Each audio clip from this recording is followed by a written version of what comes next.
AITA for not wanting a person with Down syndrome driving my kids around. Earlier today I dropped my two boys aged 7 and 9 at an after-school activity. They were going to a nature area where they'd visit lakes, streams and stuff with a guide that would explain various plants and animals. It not off-road, but rugged terrain, pretty far from a city. All was good until the van that would be driving them pulled up. Apparently the son of the guide is the chauffeur on this tour, 23 years old and has Down syndrome, and I wasn't okay with that. I asked the guide if he would drive, and he said no.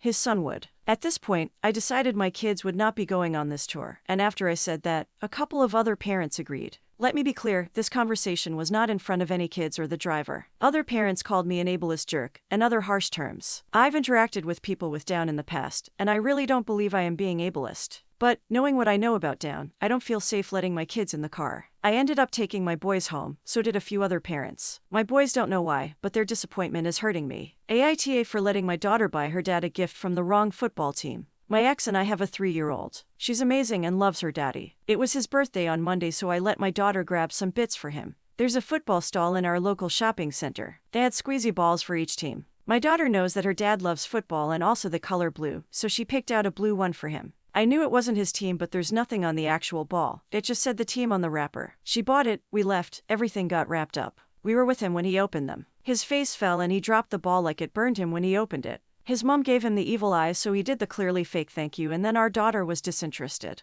He was off with me the whole day and last night called me a bitch for doing that to him. I asked what he meant. He said I knew he hates that team and that he thinks it's shitty that I used our daughter as an excuse to upset him. I explained that she picked it out and he claimed I should have corrected her because he hates the gift. I called him a child. His mom has since texted me apologizing, but in a even though it's your fault way. She's usually on my side, so now I'm half thinking it's my fault in some sort of way. I did know he doesn't support that team and my daughter would have been corrected easily, so I probably should have done it anyway. So, AITA. AITA for telling my friend it's her fault for getting married and having kids late because the world won't wait on her now. I 39 female have a 6-person girl group since college, 37 to 39 females, and that includes Mary 38 female. We've been close throughout the years and have been at milestone events for each other. Mary just had a baby and is completely fitting the crazy new mother stereotype. In college, Mary has always been someone who had to make it known that she was unique or different from the rest of us, which wasn't as draining then as it has become now. For starters, all other women in our circle got married between the ages of 22 to 27, and we all have multiple kids. So the 5 of us were able to experience those milestones alongside one another and got closer as we shared similar lifestyles. Mary was very adamant on not settling until her 30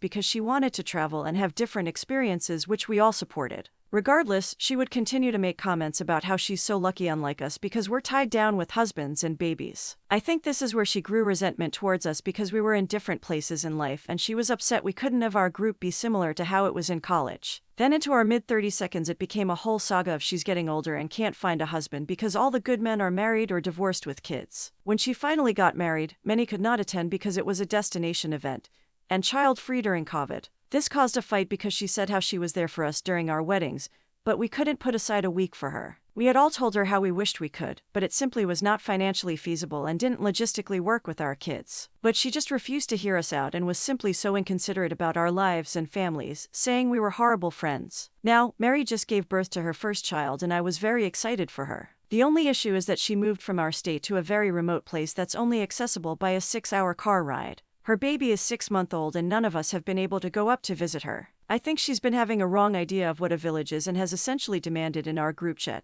that we come up for the holidays and help her out because she's having a hard time adjusting to mom life. But this would entail we all take a week off, arrange childcare, figure out transportation, and book hotels during the holidays. It's gotten to the point where she's posting cryptic messages on Facebook bashing fake friends who won't be there for her. As much as I wish I could, I cannot physically support her in the way she needs me to do in this stage of life. It would have been completely different if she still lived in our city, and this was earlier in life when we had less commitments or priorities. So I told her this and that if she was hoping for this big village and constant support, she should have thought about that when planning out her life because we can't all just pause our lives for her. So AITA. AITA for telling my friend with kids that I'm glad the village doesn't exist anymore. I have a friend Bella who is late 20s and has a toddler and a baby. She constantly bemoans the fact that the village doesn't exist anymore and people aren't helping her, and her partner with their baby the way they used to in past generations, and how selfish it is and how terrible this is society now. She's really bitter her mother won't retire and babysit the kids for free, but her mother is only in her mid-50s and can't afford to retire yet.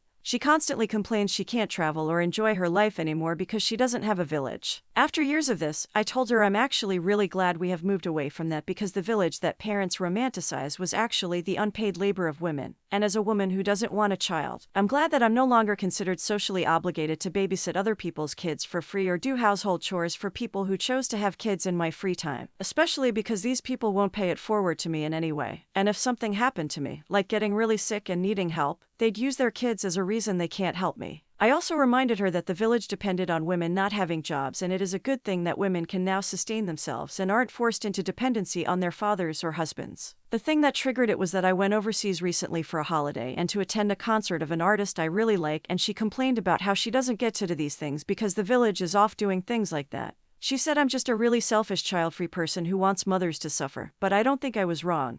And then she said I was a bad feminist and a terrible person and hasn't spoken to me since. AITA. AITA for telling the lady at the pet shelter that she is actively hurting adoption chances. I, 24 female, have been trying to adopt a cat for a while from this local shelter. I'm not new to owning cats, I've always been surrounded by them growing up, so when I moved away from my family home, I knew I wasn't going to be taking the cats with me because they had bonded to my parents, the house, the dog, and they were technically my dad's babies, so that would just be cruel to separate them. I moved a couple hours from home to be closer to the college I'm attending, and I am really homesick. Like many, I deal with anxiety and depression, and it feels very heavy lately, even with my partner living with me. I always feel better when I'm around animals, and my partner and I are big cat lovers, so we decided to look at a shelter that specializes in senior cats for one to adopt. I never get any positive answer back, so I decided to go in person and ask the lady in charge of accepting or refusing applications if there was something more I could add to the applications in the future that would higher my chances of being accepted, since the shelter is at max capacity, but we keep getting rejected. She pointed to the part on the form that asked, "What would make you give up a pet?"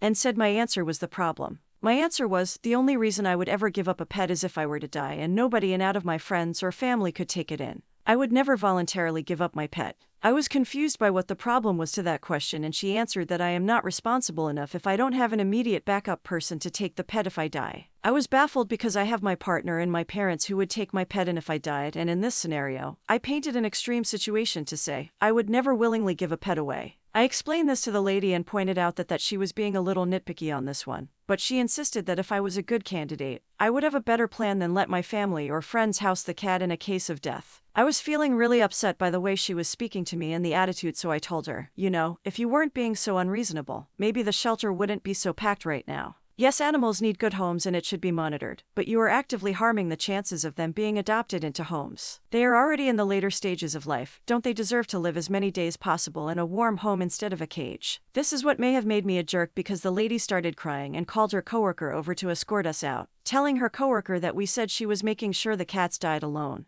I wasn't intending to make her feel that way. I was just trying to point out a flaw in the choice processes. The shelter lady said we were not welcome to adopt as we are jerks. I'm uncertain and feel really confused by it all. My fiancé says that they are extremely fishy and I shouldn't let their dramatics get to me. So AITA. I've been getting some people asking. The first part of the form has emergency contacts for people that would take the cat in case of emergencies. That is why it is written the way it was. My adoption application included vet references and an official letter from the company I rent with, signed and stamped, that they would not be changing any pet policies and that cats could be kept in the building.